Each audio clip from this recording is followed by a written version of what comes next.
कक्षा 10वीं की बोर्ड परीक्षा में सम्मिलित होने जा रहे प्रिय विद्यार्थियों, सुप्रभात।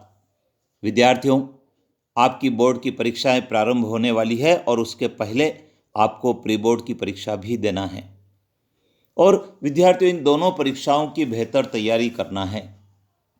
आज की इस वीडियो में हम बात करेंगे अभ्यास प्रश्न पत्र के हल के संबंध में और यह जानेंगे कि प्रश्न पत्र का पैटर्न बोर्ड परीक्षा का क्या होने वाला है और उस पैटर्न के अनुसार हमको किस प्रकार से प्रश्नों के उत्तर भी लिखना है। विद्यार्थियों, आज के इस अंक में हम सामाजिक विज्ञान के अभ्यास के लिए जो प्रश्न पत्र है उसकी बात करेंगे। आइए विस्तार से जानते हैं। यह है विद्यार्थियों अभ्यास का नमूना प्रश्न पत्र हाई स्कूल परीक्षा 2025 के लिए और इसका विषय सामाजिक विज्ञान है।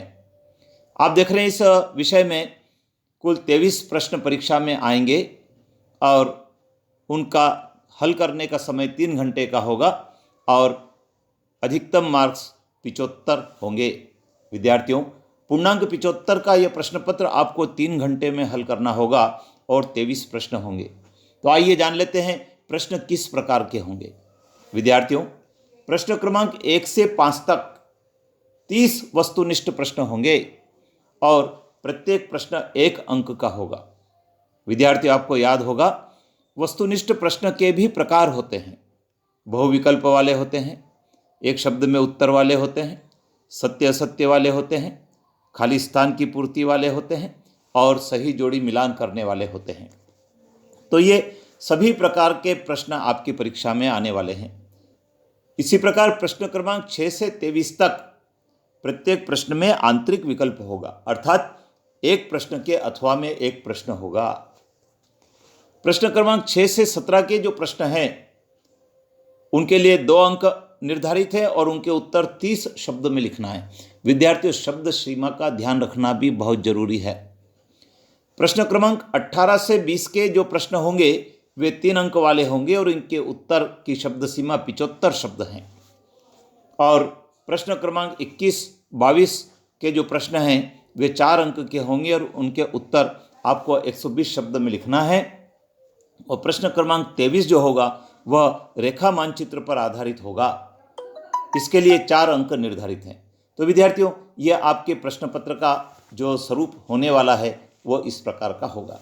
आइए जान लेते हैं अभ्यास के इस प्रश्न पत्र में जो वस्तुनिष्ठ आए हैं वो किस प्रकार के और उनके क्या उत्तर हैं। विद्यार्थियों, लिखा है सही विकल्प चुनकर लिखिए। 6 अंक का यह प्रश्न है, 6 प्रश्न इसमें हैं, 1 नंबर का एक प्रश्न है। लिखा है निम्नलिखित में से किस प्रांत में अर्थात राज्य में सीढ़ीदार अर्थात सोपानी खेती होती है। विद्यार्थियों, उत्तराखंड राज्य एक ऐसा राज्य है जहां सीढ़ीदार खेती होती है।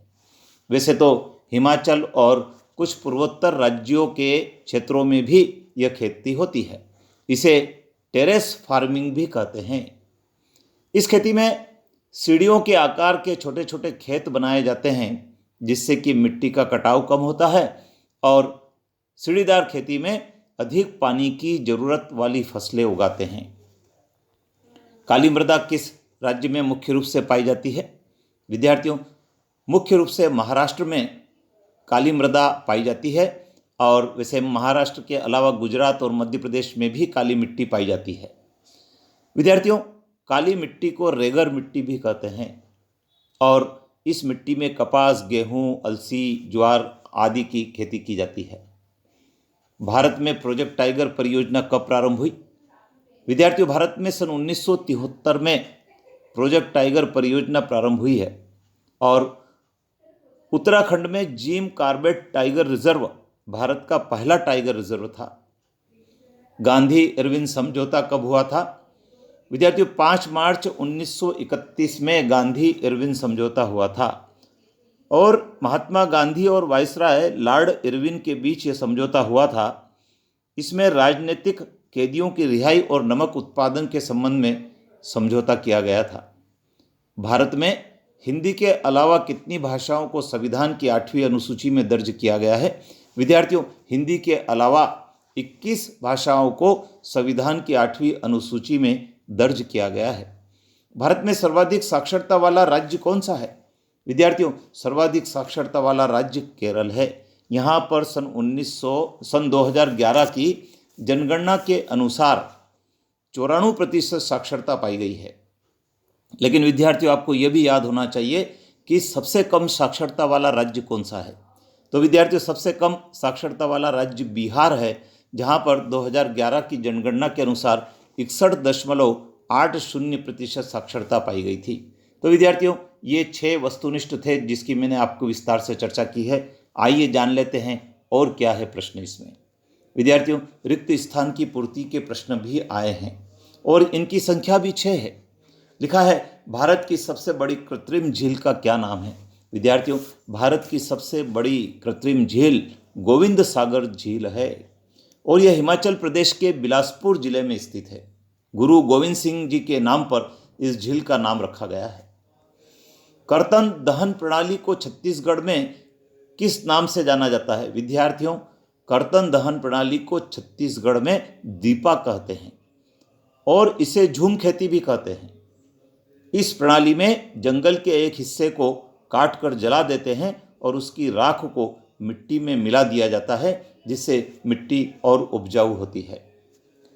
आंध्र प्रदेश के कोरोमंडल तट पर सर्वाधिक सुरक्षित गहरा बंदरगाह है, उसका क्या नाम है?